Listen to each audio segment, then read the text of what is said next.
Bonjour donc à toutes et à tous donc pour cette nouvelle matinale qui s'intègre donc dans le cycle de trois matinales sur l'opinion publique. Donc on a reçu la semaine dernière donc Pierre Gaudin, le secrétaire général d'Ipsos, et donc nous avons le plaisir aujourd'hui de recevoir donc Dominique Régnier, le directeur général de la Fondation pour l'innovation politique, entre autres, et qui lui aussi donc abordera notamment ces questions d'opinion publique européenne, internationale et nationale.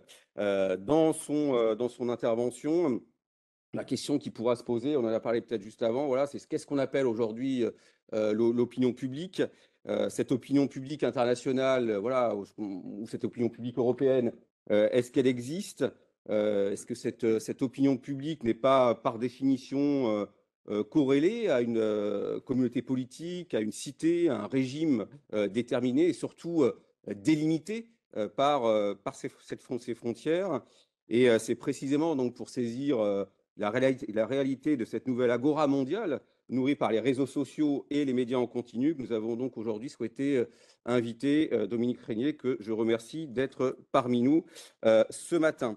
La question également qui pourrait être abordée, c'est le lien entre l'opinion publique nationale et internationale, et notamment la façon dont des événements nationaux, locaux, peuvent avoir un retentissement international dans un contexte de mouvement perpétuel des hommes et des idées qui caractérisent aujourd'hui la mondialisation. Vous allez sans doute évoquer le rôle prépondérant des réseaux sociaux qui permettent de relier instantanément des messages en dehors des frontières nationales, à condition aussi de savoir tirer avantage de ces fameux algorithmes. Peut-être que vous reviendrez, je ne sais pas, mais sur notamment l'exemple de la récente campagne présidentielle aux États-Unis, avec notamment l'usage par Elon Musk du réseau X. Mais un autre exemple plus positif peut-être nous vient de la manière dont les Iraniennes ont reçu un soutien massif dans tout l'Occident depuis Femmes, Vie, Liberté. Ensuite, et parmi les questions qui intéressent au premier chef le ministère de l'Intérieur, figurent évidemment les risques de manipulation de l'opinion publique, accentués notamment par les avancées technologiques, l'intelligence artificielle, les logiciels de montage, qui demeurent une inquiétude importante pour les services, de même d'ailleurs que le risque de propagation des fake news, à savoir est-ce que ce risque de propagation est plus prégnant sur les réseaux internationaux qu'au sein des frontières nationales. D'autant que derrière les questions liées à l'opinion publique en Europe et dans le monde se retrouvent des enjeux économiques et industriels très importants, notamment en cas d'appel au boycott, et c'est ce qui s'est passé notamment pour l'entreprise McDonald's ces derniers mois. Ainsi, l'opinion publique, généralement analysée dans un cadre national, dépasse très souvent les frontières d'un seul pays. Et par exemple, là aussi, l'incendie de Notre-Dame de Paris qui a marqué l'opinion publique internationale, tout comme sa réouverture d'ailleurs, à laquelle de nombreuses personnalités du monde entier étaient présentes. Donc la question principale pour les femmes et les hommes du ministère de l'Intérieur semble se trouver du côté de l'importance de comprendre et de maîtriser l'impact national comme international d'une information, surtout quand elle est virale, surtout quand elle menace la confiance que les Français ont dans les institutions nationales, européennes et internationales. Donc merci, cher Dominique Régnier, d'avoir accepté ce matin de décrypter pour les femmes et les hommes du terrain du ministère, dans les départements et à Paris, les enjeux et les tendances de l'opinion publique dans notre pays, en lien permanent avec l'évolution du monde. Je me permets de rappeler donc, que vous êtes diplômé de sciences politiques, docteur en sciences politiques et agrégé de sciences politiques. Vous exercez à la fois des fonctions de professeur des universités à Sciences Po, ainsi donc que celle de directeur général de la Fondation pour l'innovation politique depuis 2008. Et votre carrière a bien entendu été marquée par la publication de nombreux ouvrages. J'en citerai quelques-uns, car la liste est longue, et je ne sais pas si j'aurai une heure pour le faire, mais je citerai notamment Populisme, la pente fatale en 2011, mais avec une réédition qui a eu lieu en 2013 sous le titre Les nouveaux populismes. Plus récemment, dans la continuité de votre carrière de plume, vous avez dirigé la rédaction de plusieurs ouvrages, tels que Où va la démocratie en 2017, L'opinion européenne en 2023, ou encore l'ouvrage Fondapol, des idées pour la cité, donc l'avenir d'un think tank à l'occasion des 20 ans de la Fondation. Et puis vos derniers écrits se retrouvent dans la préface de l'ouvrage Le vote des Européens, 23 ans d'élection nationale en Europe, de Corinne Deloy, publié en 2024. Donc, mesdames et messieurs, chères auditrices, chers auditeurs, donc, Avant de céder la parole à Dominique Régnier, je vous rappelle que vous pouvez vous adresser vos questions via le chat. Alors, j'ai toujours du mal à le dire, Webex, c'est ça? Voilà. Et la prochaine matinale donc, sera sur la marque État et opinion publique et donc sera animée par Michael Nathan, pardon, directeur du service d'information du gouvernement. Voilà, donc je vous laisse entre de bonnes mains et en bonne compagnie et je vous souhaite donc une excellente matinée. Dominique Régnier, c'est à vous. Merci, M. Gatsa, pour ces mots et cette introduction. Je vous propose de commencer par une définition de l'opinion publique, enfin en tout cas une caractérisation de l'opinion publique, en insistant sur cette idée que si on parle de l'opinion publique, il faut vraiment prendre quelques minutes pour s'intéresser à ce que cela peut signifier. C'est assez complexe en réalité, parce que de là va découler beaucoup de conséquences sur, son gouvernement en réalité. Alors je voudrais simplement vous dire, je vais aller assez vite inévitablement, ce sont des grandes questions, le temps est compté, parce que le format est celui-ci, hein. Et je ne voudrais pas laisser de côté des thématiques essentielles à vos yeux. Donc moi, je voudrais insister pour commencer, sur le fait que l'opinion publique est une notion qui a été forgée au fil du temps. Je laisserai bien sûr de côté cette généalogie-là, mais qui a été forgée pour désigner un point de vue, un avis, une opinion, donc, qui est à la fois, si on parle de l'opinion, qui est à la fois commune à une pluralité de personnes. Donc il y a bien une communauté d'individus qui pensent la même chose sur un même sujet, mais il y a un autre élément qui est extrêmement important, parce que ça n'est pas suffisant, et on l'oublie souvent, c'est que cette communauté de pensée, elle n'a pas d'effet politique, elle n'a pas d'effets sociaux, tant qu'elle n'est pas connue par ceux qui pensent la même chose. Et donc l'élément clé, ce sera, outre la communauté de pensée, ce sera la publicité de l'opinion commune. C'est-à-dire le moment où les membres d'une communauté, d'un groupe, quelle que soit sa taille, comprennent que sur un sujet donné, problème, peu importe, ils sont en partie, en tout cas, ou tous, en possession de la même opinion. Et c'est cet élément-là qui est déterminant, puisque les problèmes d'opinion commune ne sont pas les mêmes que les problèmes d'opinion publique. Et les problèmes, les formes de l'opinion commune, le fait de partager la même idée sur un sujet, qui peut être d'ailleurs un sujet microscopique ou immense, lorsque ça devient une opinion publique, eh bien cela modifie même l'opinion en question.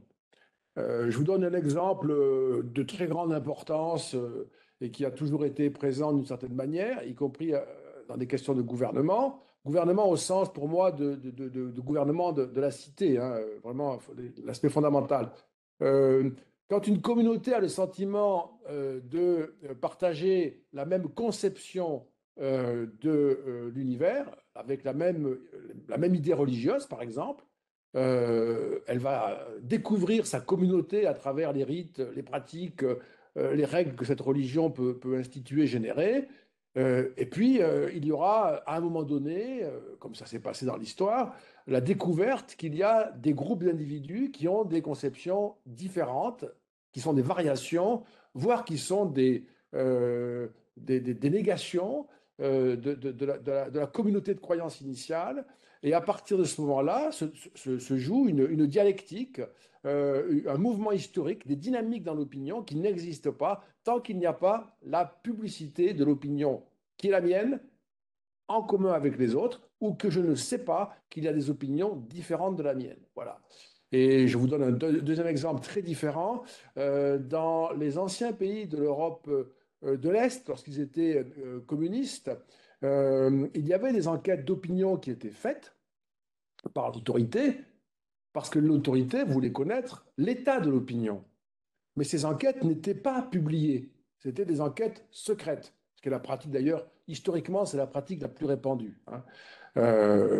Et donc, l'opposition à ces régimes autoritaires, eh bien, consistait à, notamment, hein, c'était une des formes de l'opposition, à dérober des résultats d'enquête d'opinion et à les publier dans une presse clandestine pour montrer, c'était le cas notamment en Pologne, pour montrer aux Polonais qui s'opposaient au régime communiste qu'ils n'étaient pas seuls à être opposés, qu'ils étaient une communauté, ce qui crée aussitôt un sentiment de force plus grande et peut déboucher sur des actions. Donc c'est absolument déterminant d'avoir des considérations sur les formes que prend la publicité de l'opinion. Et encore une fois, sans cette publicité, il n'y a pas d'opinion publique. Public, ça veut dire que c'est commun, public, hein, comme il y a un espace public, mais ça veut dire aussi que c'est visible. C'est visible comme étant commun. Voilà ce que je voulais poser tout de suite. Je voudrais ensuite indiquer une deuxième caractéristique extrêmement importante à mes yeux et qui est frappée par une actualité nouvelle dont on reparlera. Si on parle d'une communauté, je simplifie naturellement et je suis très cavalier parce que le temps est resserré, mais malgré tout, ça reste fondamental. Si je considère les questions d'opinion publique comme des phénomènes de communauté de pensée propres à un groupe, il ne faut pas nécessairement penser à un pays, hein. Il faut penser à des individus qui partagent la même conception. Historiquement, et c'est très important, il y a eu deux formes successives d'expression, de manifestation. L'opinion, elle peut être portée par une foule, c'est-à-dire une multitude dans la rue, hein, sur la place publique. Ça peut être la place du village, c'était plus rare mais ça a existé, beaucoup plus fréquent, la place publique, la place d'une ville ou dans une ville ou dans les villes, des places dans les villes. Ça, ce sont des éléments extrêmement fréquents. Et donc, on a une forme d'opinion publique. C'est une forme qui se caractérise, je ne peux pas être trop long là-dessus, sauf aux questions si vous le souhaitez, mais je le dis, c'est une forme qui se caractérise par la présence physique des individus qui ont la même opinion ou qui veulent vérifier qu'ils partagent la même opinion ou qui souhaitent exprimer collectivement une même opinion. C'est donc le rassemblement collectif sur une place. Ça peut être un rassemblement joyeux, ça peut être une fête, ça peut être l'expression d'une grande joie parce que, par exemple, les soldats reviennent de la guerre ou parce qu'une bonne nouvelle a été annoncée. Et ce peut être aussi, bien sûr, des rassemblements de protestation, de mécontentement avec des degrés divers, et je passe là-dessus. Mais c'est la foule. La foule, la foule a été la figure la plus importante dans l'histoire de l'opinion publique, qui ne s'appelait pas toujours comme ça, mais peu importe. La foule a été la figure la plus importante et presque même la seule, je dirais, depuis toujours, jusqu'à la fin du 19e siècle, jusqu'en 1914. On oublie parfois cela, mais c'était ça la forme qui dominait. Et donc, on avait le sentiment qu'il était très difficile de gouverner l'opinion publique sans une maîtrise des espaces urbains, des espaces publics, des territoires dans leur généralité lorsque les sociétés n'étaient pas encore urbanisées. C'est une affaire de gestion des populations présentes physiquement. Et cette dimension-là n'a pas disparu. Elle a cessé de dominer, mais elle n'a pas disparu. Et mon hypothèse, c'est qu'elle est de retour, ce qui n'est pas, pour simplifier les choses. Donc c'est la foule. La foule, elle vient exprimer une opinion, chanter, crier, protester, etc., marcher, hein, c'est la procession manifestante. Elle peut agir, c'est-à-dire désobéir, c'est l'insurrection, c'est s'en prendre au bien public. Ça a toujours été présent et c'est pour ça que la foule a toujours été l'obsession, je dirais, des systèmes de gouvernement, dans quelque système que ce soit, dans quelque pays que ce soit, à quelque époque que ce soit. la gestion de la foule est, comme vous le savez bien, un sujet absolument majeur. Et il y a de grands textes là-dessus, des anciens préfets. Euh, j'ai lu il y a des textes de Bailly, l'ancien préfet de police de Paris sur la Révolution française, qui dit d'une façon extraordinairement parlante qu'il regarde beaucoup la météo, dit-il. Il essaie de deviner le temps qu'il va faire, parce que selon ses mots, eh bien, il y a une différence absolument visible à ses yeux entre le comportement de la foule lorsqu'il fait beau ou lorsqu'il pleut. Ça sont des choses que l'on sait. C'est un savoir pratique qui est formalisé par notamment ce préfet qui dit un rayon de soleil réunit la foule, la pluie va la disperser. Et donc, ce sont des alliés, en fait, dans la gestion de... Le temps est un allié ou un adversaire dans la gestion de la foule, de l'opinion publique comme foule. Parce qu'il y a cette dimension de l'action. La foule, c'est une opinion qui devient une action. Je manifeste une opinion, mais comme je suis une foule ou en foule, je peux agir par exemple, la désobéissance, l'insurrection ou que sais-je. C'est très particulier, ça. Hein. Et comme ce sont les individus qui sont présents physiquement, on considère, et je fais un résumé brutal, mais on considère, il y a beaucoup de littérature là-dessus, au XIXe siècle, on considère que c'est une forme où les passions, les humeurs circulent à grande vitesse. Parce que si on est ensemble, et ça on l'a constaté par je dirais, l'empirie, hein, lorsque l'on se réunit pour assister même à des événements heureux ou joyeux, un concert, etc., la joie collective se propage, la joie collective s'intensifie, mais de la même façon, les sentiments négatifs, les peurs, la colère et même la haine. Donc, c'est une réalité qui est perçue, qui est théorisée avec les moyens du bord, et on a beaucoup progressé là-dessus, mais on a beaucoup travaillé aussi dans le passé là-dessus. La foule, c'est un collectif de passion, un collectif qui fera circuler à grande vitesse les humeurs, bonnes ou mauvaises, de ceux qui la composent. Donc c'est un problème particulier de gouvernement. Et à l'opposé de la foule, on va théoriser au XIXe siècle un autre concept qui est celui de public. La foule et le public. Et le public, c'est cet auditoire qui se distingue de la foule par le fait que les individus ne sont pas physiquement présents. Ce sont les lecteurs d'un journal. Ce sont plus tard les auditeurs d'une radio ou les téléspectateurs, etc. Et le fait que l'on ne soit pas physiquement présents les uns aux autres, que l'on ne se côtoie pas, change complètement la forme de ce collectif qu'est l'auditoire, sa nature profonde, et en particulier change complètement son rapport aux passions, son rapport aux humeurs. Non pas qu'il n'y ait pas de mauvaises passions chez des lecteurs, ou dans les textes, il y en a, mais on va lire, comme on dit, selon la formule consacrée, dans son fort intérieur, donc de manière silencieuse, la lecture muette, séparée les uns des autres. On peut lire ensemble, mais c'est quand même très rare. On peut lire un journal dans un café, on est déjà un peu moins séparés, mais la lecture qui va se déployer, c'est plutôt la lecture muette et solitaire, et donc en brisant, si vous voulez, ou en modifiant les systèmes de circulation de l'opinion. C'est pourquoi, à partir de la fin du XIXe siècle, on va penser que la multitude sera moins souvent une foule qu'un public et que l'opinion sera moins souvent une action portée par des foules qu'une opinion au sens de l'idée supportée par des publics. Donc c'est une conception beaucoup plus positive, beaucoup plus optimiste qui va voir le jour et qui appellera une adaptation des systèmes de gouvernement de l'opinion comme de la multitude.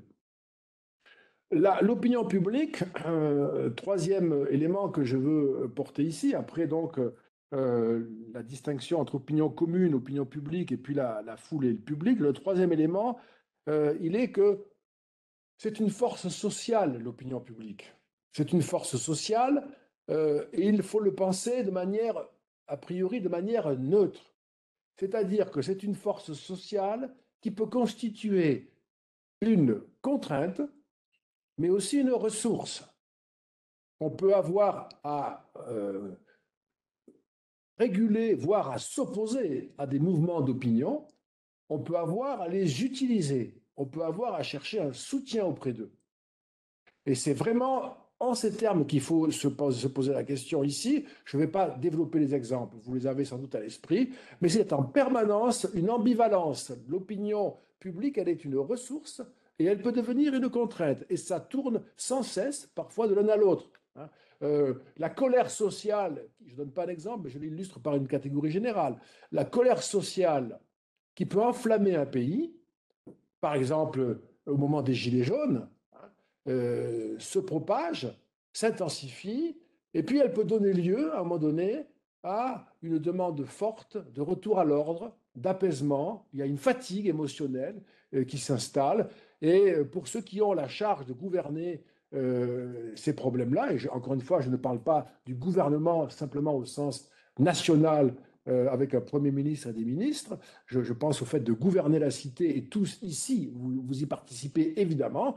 Peut-être que moi aussi, à ma façon, j'y participe quand je donne des cours à Sciences Po. Mais en tout cas, là, il y a la possibilité d'utiliser ou de s'appuyer, ce n'est pas une vision manipulatrice, de prendre appui sur le désir d'apaisement et de retour à l'ordre pour gouverner la sortie d'une crise en termes d'opinion publique. C'est une force sociale considérable, l'opinion publique, qui est donc réversible, ressource contrainte, mais qui n'a pas de statut institutionnel. C'est une force sans statut juridique. En tant que force, je veux dire. On peut donner un statut juridique à l'opinion. Il y a des opinions qui sont autorisées, il y a des opinions qui sont interdites, répréhensibles même. On peut être responsable pour une opinion que l'on a pu exprimer. Ça oui, mais la force elle-même, elle n'a pas de statut juridique. Et donc, l'histoire de l'opinion publique en tant que problème de gouvernement, c'est aussi l'effort de donner, d'intégrer cette force sociale autant que possible dans des systèmes de normalisation institutionnelle et juridique. Par exemple, ce sont les législations. Alors, je dis législation, c'est générique. Avant le parlementarisme et sous l'Ancien Régime, il y a des ordonnances, il y a des décisions de formes différentes, mais c'est la même idée. Donc, il y a des législations qui vont, par exemple, statuer sur les attroupements, voyez, sur une forme. Et on va les interdire dans certaines circonstances.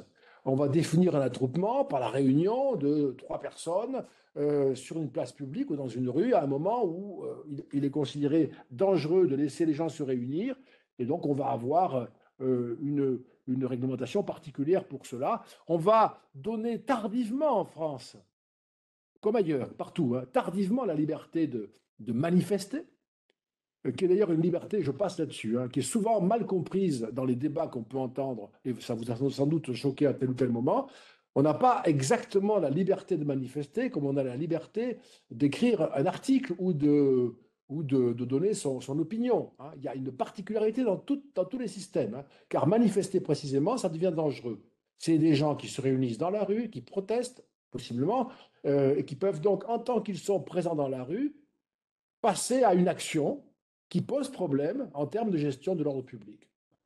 C'est ce qui s'est passé là encore avec les Gilets jaunes, avec la crise forte, le point le plus élevé, en novembre 2018, où il y avait un risque même pour la sécurité de certaines grandes institutions de la République, compte tenu du passage de la manifestation à l'action dans ce rapport violent aux institutions. Et donc, voilà, il faut bien avoir ceci à l'esprit.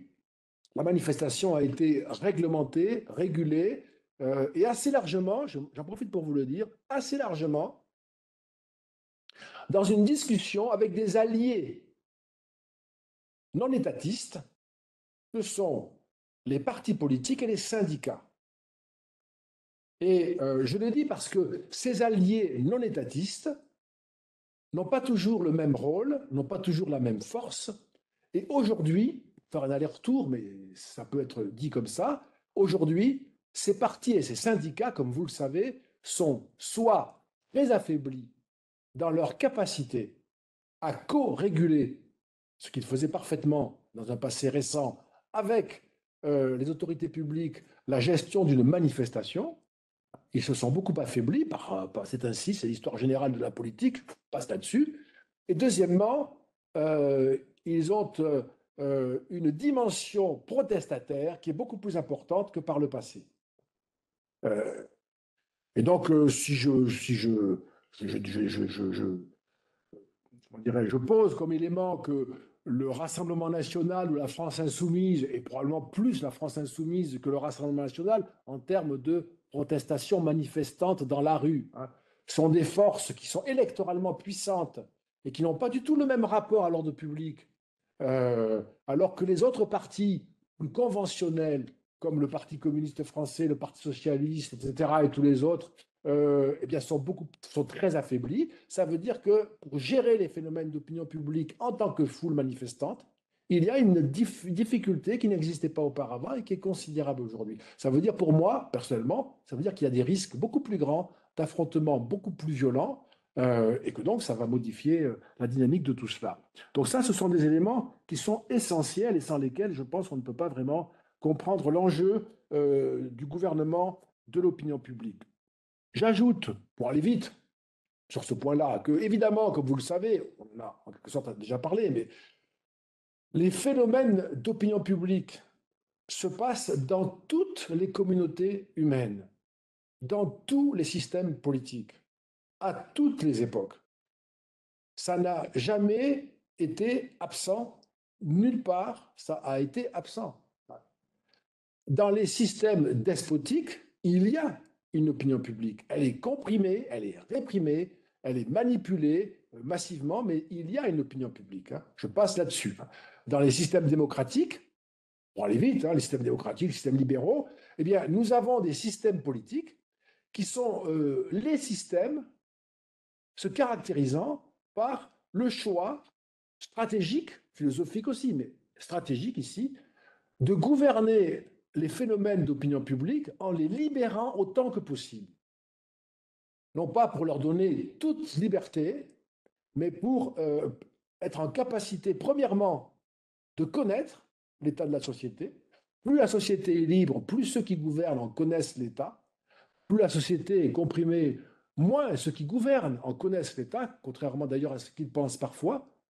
Et donc, il y a des textes là-dessus, je passe, y compris chez le législateur français, dans les années 1880 par exemple, où on débat à l'Assemblée nationale, j'allais dire pas très loin d'ici, mais ça dépend où vous êtes dans cet auditoire à distance, eh bien, où l'on débat de la liberté de la presse, 1881, avec l'argument consistant à dire, si on laisse la presse libre a priori, on sera en mesure de mieux connaître l'état de la société, les opinions qui circulent, et ainsi nous aurons un gain d'information important. Ce n'est pas le seul argument, je ne veux pas faire de ce pouvoir législatif un pouvoir sténique, ce n'est pas le seul argument, hein. Il y a aussi un argument pratique, on ne peut plus censurer, on ne peut plus contrôler, l'État n'a pas la capacité de tout vérifier. Et puis il y a des arguments de valeur, bien sûr, la liberté étant jugée supérieure à l'autoritarisme et à la répression. Donc, il y a à prendre en compte la forme du régime. Et si vous voulez, je le dis au passage, hein, dans la dimension planétaire de l'opinion publique, ne soyons pas aveuglés collectivement par le calme apparent des pays despotiques. Voilà. Et puisqu'il a été fait référence il y a quelques minutes par monsieur le directeur à ce qui se passe en Iran, on pourrait donner d'autres exemples. Hein. Il y a des systèmes qui, quoique étant très répressifs, eh bien, ne peuvent pas empêcher que les problèmes que rencontre leur population, leur société, sont visibles aux yeux du monde. Ça, c'est possible aujourd'hui, mais aussi aux yeux de leurs gouvernés. Et c'est un des éléments extrêmement importants de la politique depuis toujours. Hein, depuis toujours, hein. C'est très spectaculaire aujourd'hui parce que c'est en direct quasiment et que les images sont vues, que l'on peut entendre les personnes même, etc. Donc il y a un rapport très intime en quelque sorte, mais c'est depuis toujours. Et c'est pourquoi il y avait des systèmes de censure aux frontières pour contrôler ce qui rentrait, ce qui sortait. Et la France l'a pratiqué aussi jusqu'en 1881, etc. Bon. Le troisième élément très déterminant, c'est la nature du système médiatique. C'est-à-dire que, et là, quel que soit le régime, dans les régimes despotiques comme dans les régimes libéraux, il y a une organisation du système médiatique.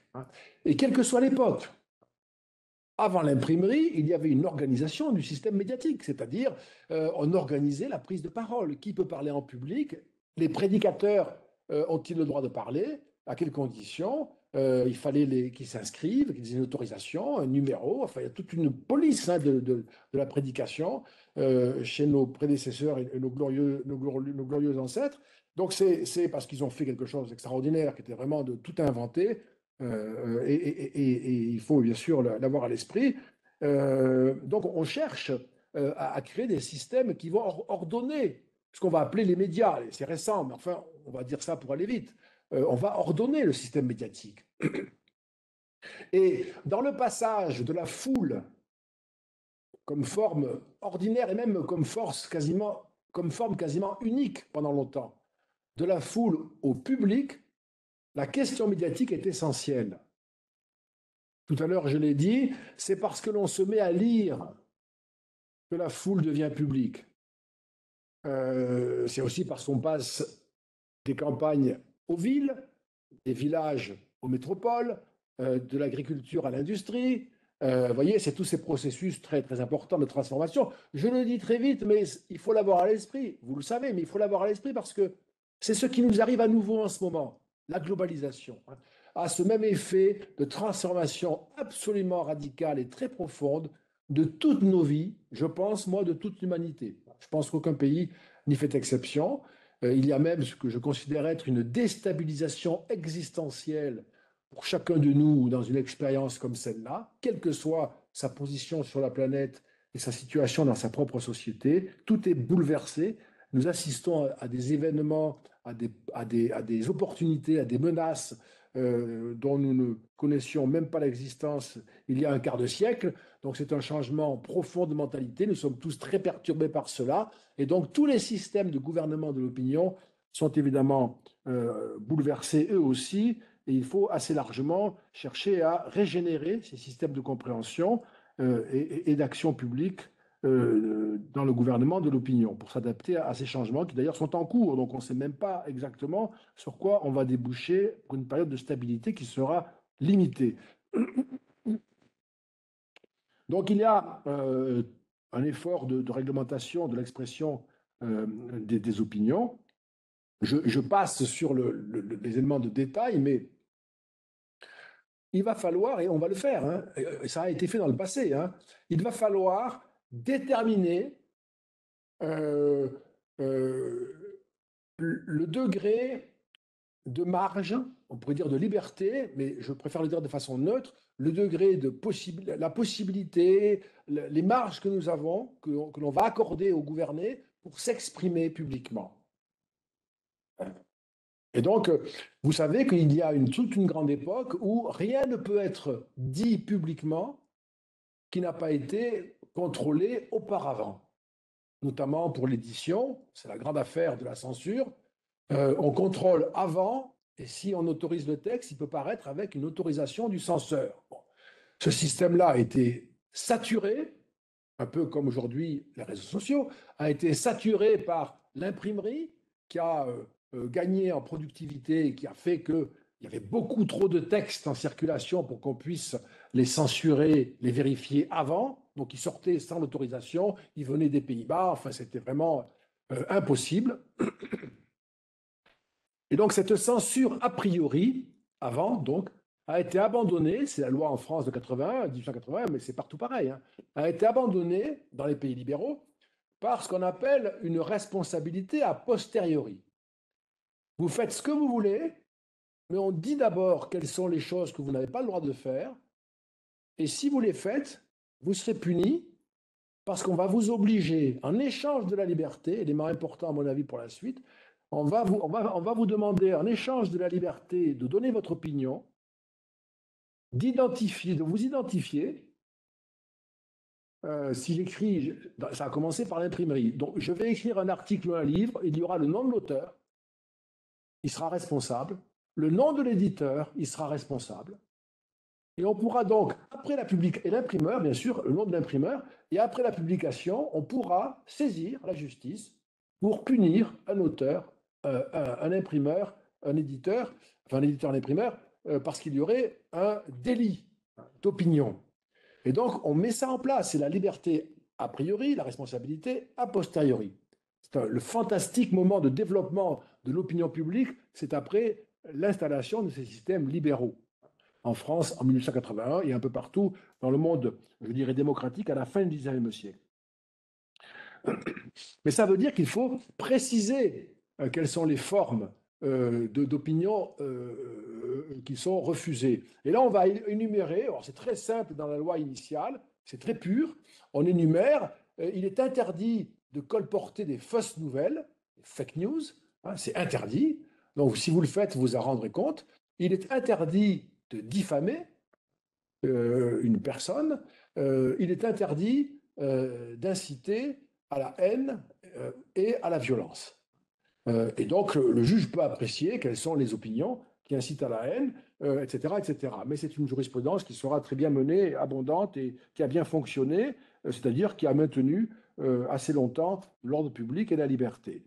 Et je ne veux pas oublier de vous dire que cette réflexion sur ce gouvernement législatif, juridique de l'opinion publique, avec le principe fondamental de la laisser s'exprimer plutôt que de la réprimer a priori, eh bien, va détailler, va s'adapter aux différentes formes d'expression, aux différents médias qui vont venir s'ajouter peu à peu. Je mets de côté Internet, parce que là, il y a un problème très particulier et dont nous ne sommes pas venus à bout, en tout cas pas encore. Et donc, on va avoir une réflexion sur les livres, faites d'écrire des livres, bon, je passe là-dessus. Hein. Puis, quand les livres sont devenus quand les livres enfin, quand le monde de l'imprimerie est passé du livre seulement, 16e siècle, on va dire 17e siècle, peu importe. Enfin, c'est pour vous dire quand même la profondeur. Je ne veux pas être trop long là-dessus. Il y a ensuite les périodiques, les gazettes. Il y a des publications qui sont récurrentes, plus courtes, qui circulent davantage, etc. Donc ça, c'est une nouvelle compréhension. Et ça devient, à partir des années 1870-1880, ça devient ce qu'on va appeler des journaux. Ça paraît tous les jours. Je signale d'ailleurs, parce que ça c'est important aussi, que si ça paraît tous les jours, ça veut dire qu'on imprime la nuit. Si on imprime la nuit, c'est qu'on est passé de la presse à la rotative, qui imprime beaucoup plus vite. Donc il y a des effets, des innovations technologiques sur tout ça. Aujourd'hui, c'est Internet, ce sont les algorithmes, mais c'est déjà, c'est depuis toujours absolument essentiel d'avoir une vue des innovations technologiques pour comprendre ce que devient l'opinion.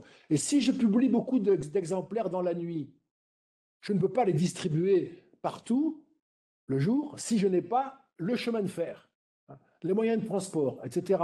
Donc le chemin de fer, puis l'automobile, l'avion, et puis aujourd'hui la numérisation, bien sûr.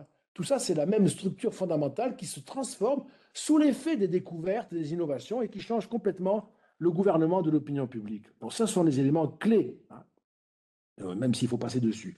Et on va bien sûr avoir une grande rupture fondamentale. Je vous prie de m'excuser parce que je suis très cavalier, je suis obligé d'aller vite, je suis quand même l'horloge.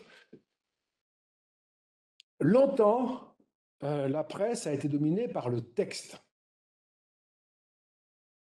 Même si on voit apparaître des dessins, des caricatures et des photographies reproduites, mal au début et de mieux en mieux, dans la presse dans la deuxième moitié du XIXe siècle.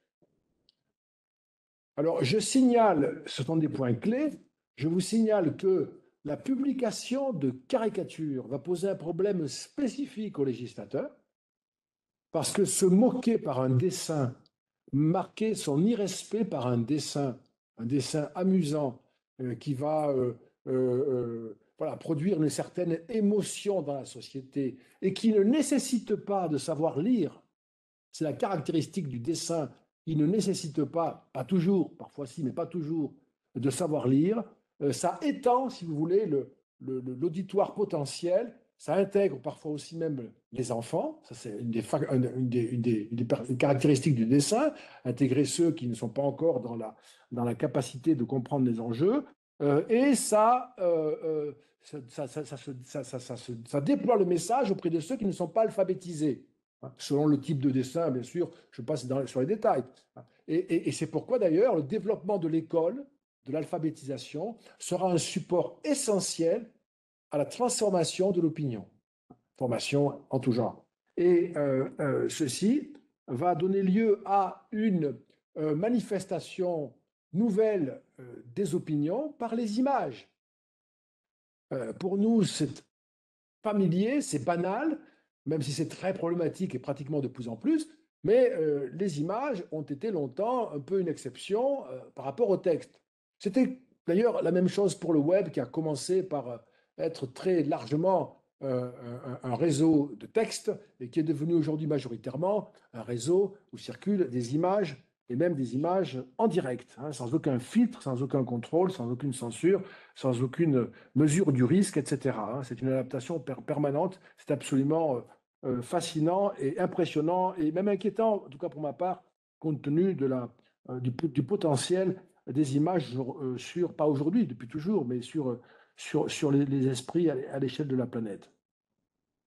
La grande caractéristique de ce système médiatique, c'est qu'il est passé d'un système comprenant des véhicules d'opinion plutôt matérialisés, le livre, le journal, la pétition, l'affiche, je passe dessus, mais l'affiche, c'est très important, c'est très compliqué, ça a toujours eu un statut particulier dans le gouvernement de l'opinion publique. Je passe, si vous le souhaitez, j'y reviendrai. Ou même les caricatures ou les photos dont je parlais à l'instant.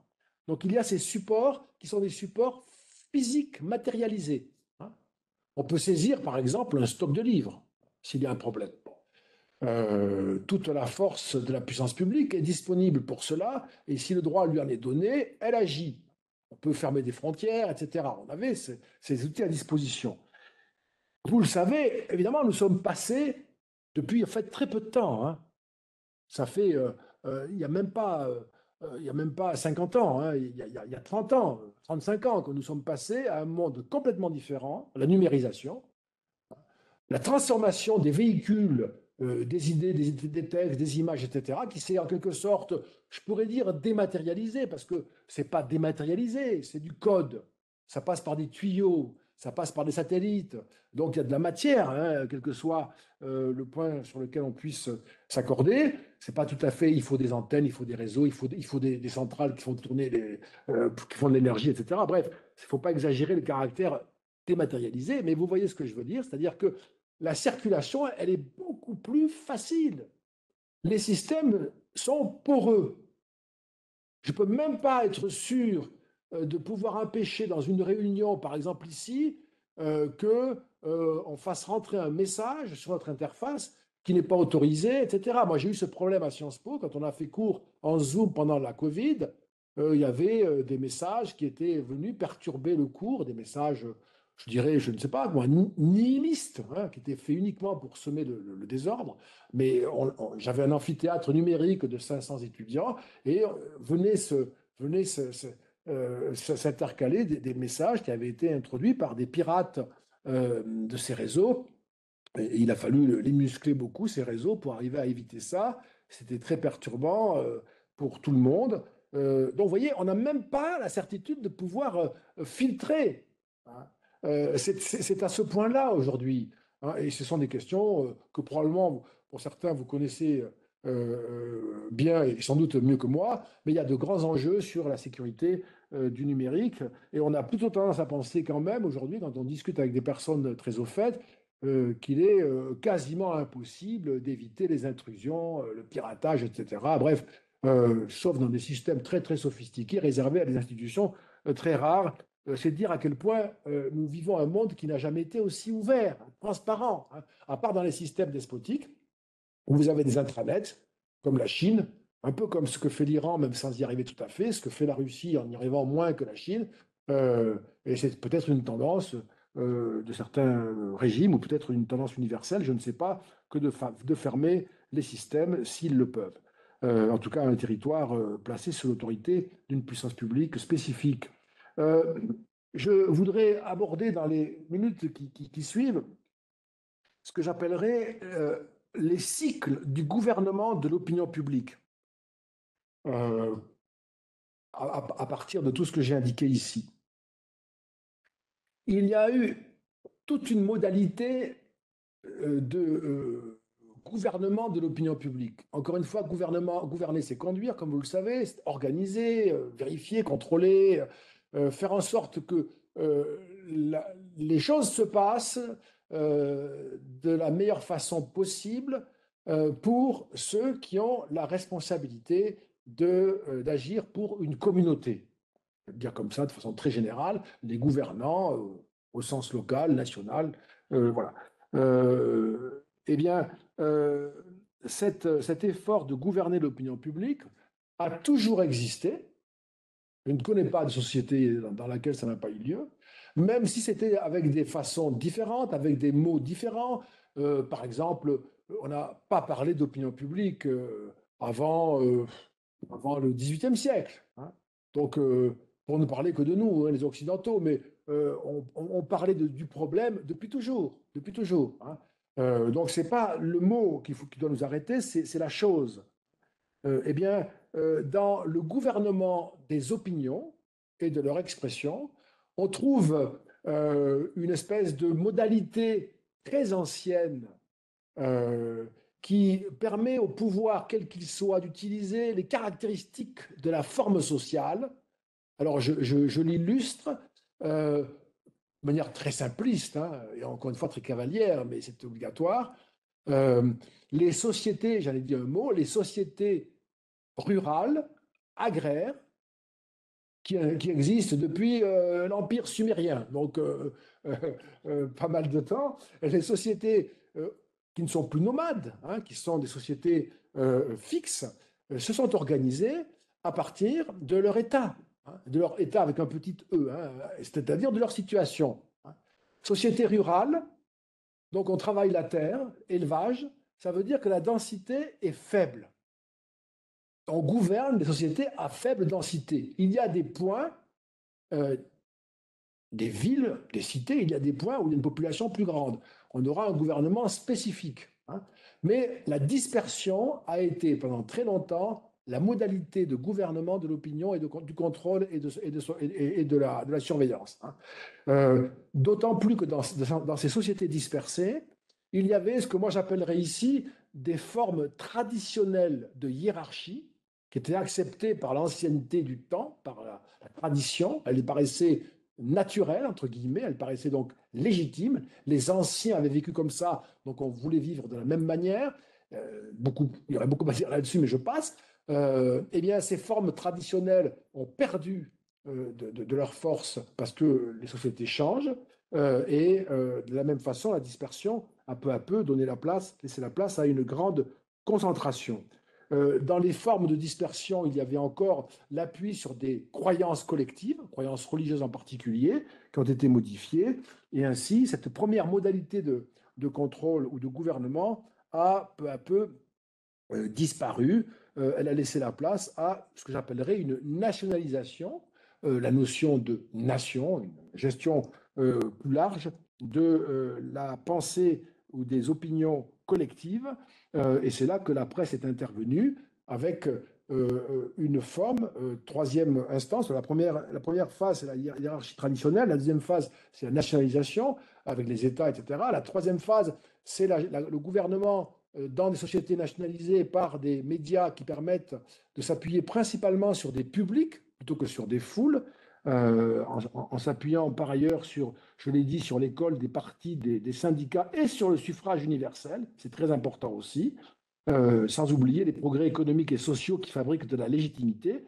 Et puis, l'étape actuelle dans laquelle nous nous trouvons, et qui concerne aujourd'hui cette dimension absolument bouleversante de notre opinion, qui est d'être tendanciellement numérisé. On passe plus de temps, enfin je ne vais pas donner ces informations-là, vous les connaissez, on a basculé dans cet espace public numérique. Même s'il nous arrive de lire des livres, des journaux, ou de regarder la télévision et d'écouter la radio, tout ça, c'est de l'hypermédia, c'est déjà inclus dedans. Et quand même, c'est très largement ce que nous faisons aujourd'hui. Le temps passé devant les écrans l'emporte surtout la famille ou l'école. Donc nous sommes dans cet univers-là. Ça n'est pas un univers que nos États contrôlent. Les plateformes numériques, elles ne sont pas, je ne dirais pas qu'elles ne sont pas nationales. Elles sont américaines et chinoises. Nous ne les contrôlons pas pour le reste du monde. Et pour nous les Européens, pour nous les Français, ça ne s'est jamais produit. Elles sont déterritorialisées. Ça n'a pas de rapport avec le territoire. Ça n'est pas accroché à un territoire. Ce n'est pas comme la presse où on produit ici et par le chemin de fer, on distribue là, ou les écoles, etc. C'est déterritorialisé. Et ce sont les formes aujourd'hui dominantes de la formation et de l'expression des opinions publiques à l'échelle planétaire. L'opinion publique est devenue un phénomène non seulement européen, mais planétaire. Et les derniers efforts tentés par l'Union européenne, notamment le DSA porté par Thierry Breton, le Digital Services Act, pour réglementer les plateformes américaines dans leur action par voie de conséquence sur les territoires de l'Union européenne, a été initié, c'est une grande idée. Le discours d'hier à Washington peut nous amener à nous interroger. Et le comportement d'Elon Musk, que je ne veux pas stigmatiser, je le cite parce que c'est un acteur majeur, peut nous amener à relativiser les performances de cette législation européenne. Mais c'est la première fois dans l'histoire, me semble-t-il, des nations, que la plupart des nations, donc la plupart des États, donc la plupart des formes de gouvernement, ont perdu la main sur les éléments structurant l'opinion publique, sa formation et son expression. Et ceci dans un contexte de grande transformation historique, où donc inévitablement il y aura un très grand nombre de protestations, de manifestations, d'expressions qui vont voir le jour. Et juste un mot, si vous me permettez, pour conclure là-dessus, c'est ce que moi j'appelle le retour de la foule.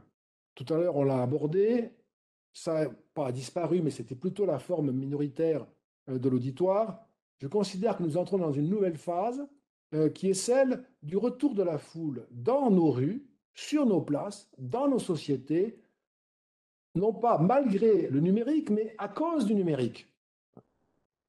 C'est la première manifestation pour moi, c'est en 1988, Les versets sataniques de Salman Rushdie. C'est un livre, ça produit des foules. Deuxième exemple que vous connaissez tous, le 6 janvier 2021 à Washington, la prise d'assaut du Capitole, ce sont des militants hystérisés sur le web qui vont sur place, les Gilets jaunes, c'est créé sur Facebook, on se réunit sur les ronds-points, et finalement, c'est là que ça se passe principalement, sans les partis, sans les syndicats, sans les médias. Donc, c'est ce phénomène-là qu'il faut avoir à l'esprit aujourd'hui et qui donne le sentiment, et moi je crois qu'il faut garder cette hypothèse comme une vraie possibilité, d'une perte de contrôle sur la gestion de l'opinion publique dans une société de multitude. J'espère que je n'ai pas été trop long. Bon, nickel, on va prendre. Merci, Monsieur Régnier. On va prendre quelques questions. Donc, bonjour à toutes et à tous. Je suis Colin Geoffroy, le directeur des risques de l'intelligence économique et de la réflexion stratégique à l'IHEMI. Donc, si vous voulez bien poser des questions à notre intervenant de ce matin, vous pouvez le faire à partir du Webex, comme d'habitude, et on va prendre 2 ou 3 questions. C'est à vous. Merci. Merci.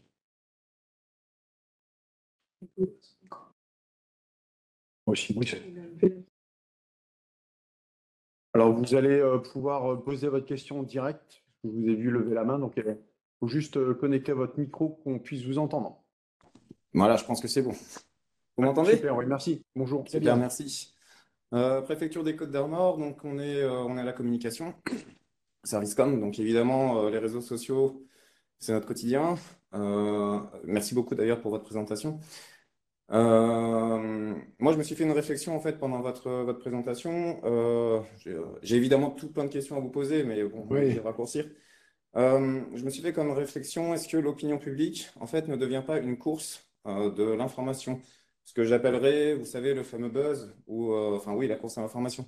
Est-ce que l'opinion publique, qui finalement est très malléable, très sensible aux réseaux sociaux, est-ce que c'est pas la première personne qui va commencer à diffuser une information, qui va commencer à être relayée dans tous les sens, qui va finalement donner un petit peu la direction à prendre pour la foule qui maintenant est virtuelle? Enfin voilà, c'était un peu l'idée de ma question. Merci. Je réponds à chaque fois. Oui. Merci beaucoup. Et vous avez raison je suis sûr que vous avez plein de questions à poser et qu'on n'aura pas le temps. Je suis désolé. Alors, sur ce point précis, je serais d'accord avec vous sur la première hypothèse que vous énoncez, c'est-à-dire qu'il y a cet intérêt stratégique à être le premier à poser une affirmation, par exemple à poser l'existence d'un fait dans la volonté de produire un effet, une conséquence, et que notre problème est d'identifier non seulement le point de départ de cette affirmation, oui, de cette affirmation, mais aussi, comme vous le savez, d'identifier maintenant la réalité de ce fait, hein, de ce fait lui-même. Ça renvoie d'ailleurs à des problèmes anciens qui ont toujours existé là aussi, qui sont des phénomènes de rumeurs, qui ont existé bien avant le numérique et même bien avant la presse, et qui reposaient aussi sur des réalités, en fait, des vérités alternatives, comme l'on dit aujourd'hui, hein. Les vérités alternatives, les fake news, ça a toujours existé, on les appelle comme ça aujourd'hui. Et là, il y a à la fois cet avantage stratégique à être le premier, et on peut même le faire à partir d'un fait supposé qui n'est pas un fait réel, comme vous le savez aussi. Donc il y a cette fabrique des faits imaginaires, mais qui auront une conséquence parce qu'ils vont choquer, ils vont épouvanter ou bien être jugés inacceptables, pour prendre des formes négatives, hein. Et j'ajouterai, donc la question de l'identification de la réalité du fait. J'ajouterai, parce que on ne l'a pas dit, mais vous le savez, mais voilà, je le réservais un peu pour ça et j'en profite tout de suite. Ça n'est pas un système anarchique. J'ai envie de dire malheureusement. C'est-à-dire, non pas que je sois un tenant de l'anarchie, mais l'absence de pouvoir, mais si nous avions un système anarchique, on pourrait imaginer des formes pour organiser l'apparition, par exemple, d'une affirmation, d'une opinion sur la base d'un fait plus ou moins réel. On pourrait essayer de lutter contre cela ou de leur donner. Mais le problème, c'est que l'architecture du web, comme vous le savez, outre les éléments proprement infrastructurels que ça suppose, elle est fabriquée par les algorithmes, comme vous le savez. Et les algorithmes, ce sont des programmes que nous n'écrivons pas, que nous ne connaissons pas, même souvent, sauf quand on est très spécialisé, ce n'est pas mon cas. Et en tout cas, beaucoup de gens ne les connaissent pas, même ceux qui sont en responsabilité, et qui vont favoriser ou défavoriser, accélérer ou ralentir l'apparition d'une opinion selon le principe qui les constitue. Par exemple, et je donne ça et j'arrête là, je ne veux pas être long, mais c'est un aspect tout à fait constitutif. Comme vous le savez, il y a dans les réseaux sociaux, mais aussi sur le web, par exemple avec Google et son moteur de recherche, hein, il y a des algorithmes qui favorisent les messages ou les informations qui agrègent le plus de monde. Et donc, ces messages, l'algorithme, il fait que les messages vont être d'autant plus portés par Google qu'ils vont avoir tendance à plaire à du monde. Et donc, vous avez une spirale du buzz qui peut être complètement portée par les algorithmes. Et si nous ne gouvernons pas les algorithmes, nous ne pouvons absolument pas agir sur la régulation de l'espace public numérique. Et nous ne gouvernons pas les algorithmes, ce sont les entreprises privées qui ont une nationalité qui n'est pas celle de notre pays. Là, on a une dépossession qui est historique. Pour moi, je dis d'un mot un peu brutal, mais pour moi, tant que nous n'avons pas réglé ce problème, c'est comme si nous renoncions à gouverner. Et nous aurons un gros problème à la fin. Voilà. je ne sais pas quand. Mais on ne peut pas, ça n'a jamais existé, ça. Hein. Si on ne peut pas gouverner ça, on n'y arrivera jamais. Donc c'est un problème clé. Nous sommes devant un obstacle. Il n'est pas franchi du tout. On a plutôt même l'impression aujourd'hui que ces effets négatifs s'amplifient. Et on va prendre une dernière question, si vous le voulez bien, avant de clôturer cette matinale. Donc, si vous avez encore une question à poser.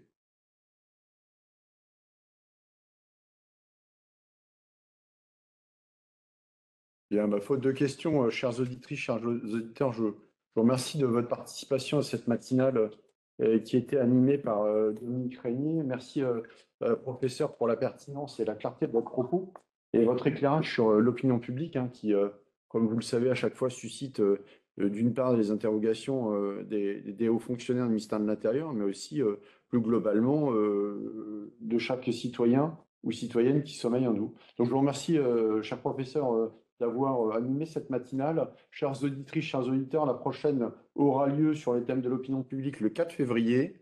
Ce sera la communication de l'État face aux grandes tendances et elle sera animée par Michael Nathan, qui est le directeur du service d'information du gouvernement. Je vous souhaite à toutes et à tous une excellente journée et je vous remercie d'avoir été présents à nos côtés ce matin. Merci beaucoup, au revoir. Merci, colonel.